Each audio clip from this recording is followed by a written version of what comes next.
Alright guys, he's finally here. QIUYUAN is about to drop in about 2 days. So in this video, I'll be doing his best guide and build, everything you need in order to get maximum potential out of this character. I'll be listing his materials, best echo sets, his weapon options, and his best teams on release. So let's go over everything QIUYUAN in this video, and let me know down below if you are pulling for this character in the first place, but I'm sure if you are on this video, a QIUYUAN guide, then it's very likely. Also, like the video, subscribe, put those notifications on for more official Wuthering Waves updates right here on the channel.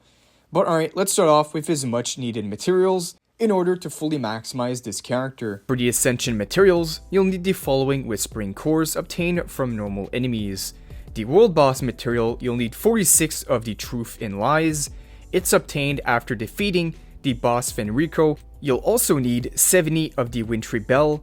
This is the overworld material found on this location right here on the map, right outside the Bellborn boss location. Next up, the Forte materials. You'll need more of the required Whispering Cores. Since QIUYUAN is a sword character, you'll also need the required forgery challenges to acquire the needed metallic drip. And for the weekly boss material, it's going to be 26 of the Curse of the Abyss obtained from the Fernodian Leviathan boss from one of the recent updates. And the good thing about this is players who have not unlocked this boss fight can challenge it by going early in the guidebook and selecting the weekly challenge tab. Lastly, make sure to prepare at least 2 million shell credits, and now you are ready to fully ascend and upgrade QIUYUAN to his maximum potential. I can also mention the skill priority. You want to prioritize his Forte Circuit and Resonance Separation above all, as the most of his team buffs are inside these skills. And if you guys are in need of lunites for the exciting incoming characters, check out this top-up website called Loot Bar.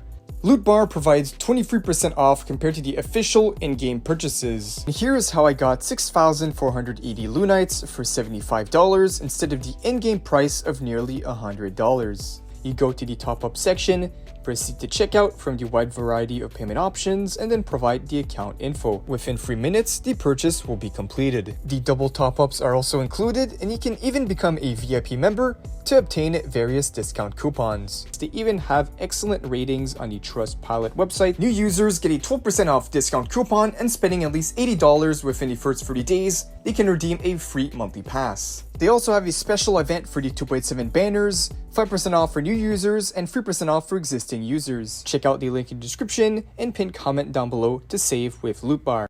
Alright, now let's cover his best team synergies.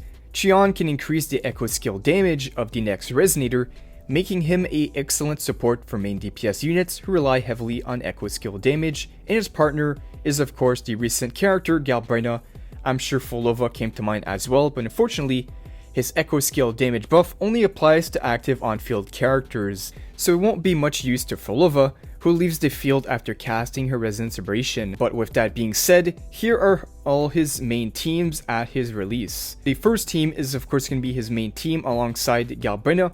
Those two are going to be quite the duo. You can put QIUYUAN as a sub DPS with Galbrina as the main DPS, and his sustain would be either Shorekeeper or Varina, but definitely Shorekeeper for the better option.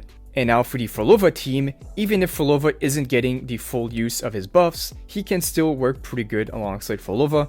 So you can use Folova as the main DPS, QIUYUAN as a sub DPS, and a other sub DPS would be Cantarilla to basically create a full echo skill damage team. Then we have the hyper carry teams. He has two versions. We have a premium option and a free to play option. The premium option on top is him alongside Yuno, as QIUYUAN's main source of scaling is on heavy attack damage, and Yuno provides a massive heavy attack damage buff, so those two will be pretty good together. You can use QIUYUAN as the main DPS, Yuno as a sub DPS, and you sustain Shorekeeper, and the same thing with the secondary team, but you can switch Yuno with Mortefi, which is going to work pretty good as well. And if you don't have Shorekeeper or any sustain, premium sustain, then you can simply use Varina in that slot. Alright, now to go over QIUYUAN's best echo builds. The best one is definitely going to be the 3-piece Law of Harmony echo set, as this one increases his heavy attack damage by 30%, while also granting an echo skill bonus to his teammates by 4%, which can also stack up to 4 times. This will enhance both QIUYUAN's support capabilities and personal damage. And for the 2-piece, could be anything that provides 10% arrow damage, like the Sierra Gale set. But speaking of this set, a secondary option would be the 5-piece of the Sierra Gale set, especially for players looking to maximize Qian's personal damage output to give him up to 40% arrow damage bonus. Now, to also mention the main 4-cost echo that you want to go for, mainly it's going to be the Nightmare Philian Beringa, where the resonator with this echo equipped in their main slot gains 12% arrow damage bonus and a 12% heavy attack damage bonus. But when farming for his mats, you'll also come across the Fenrico 4-cost echo, which also give him the same buffs, so you can use that as a second alternative. Alright, now let's talk about the echo main stats and substats that you want to prioritize. Starting with the main echo stats, the 4 costs you definitely want to go for crit rate and crit damage. If for the 3 costs you want to go for arrow damage and attack percent, preferably you want arrow damage, but if you have the better substats on the attack percent, you can go for that as well. And for the 1 cost, you strictly want attack percent. Moving on to the echo substats, for what you want to go for, he has a 65% crit rate requirement, so that is going to be the highest priority, as much crit rate as possible. And then the second highest priority would be crit damage, attack percent, and the lower is going to be heavy attack damage percent, as he does scale on heavy damage. But just make sure to hit that 65% crit damage requirement, as it's needed to fulfill his full buff requirements. Alright, now let's go over his best weapon options.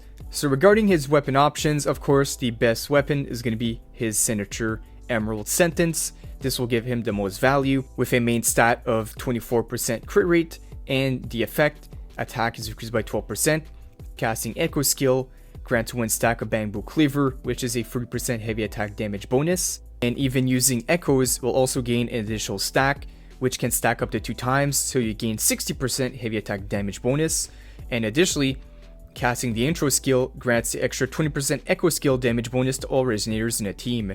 So 60% heavy attack bonus to himself, and then an additional 20% echo skill damage to the whole team, which can be pretty good, especially alongside characters that do echo skill damage. But if you don't want to pull on the 5-star signature weapon, the alternative would be the standard weapon banner, the standard sword Emerald of Genesis, which still provides that much needed crit rate that he wants, 24% crit rate main stat. Also has energy regen, so he gains his ultimate a lot faster.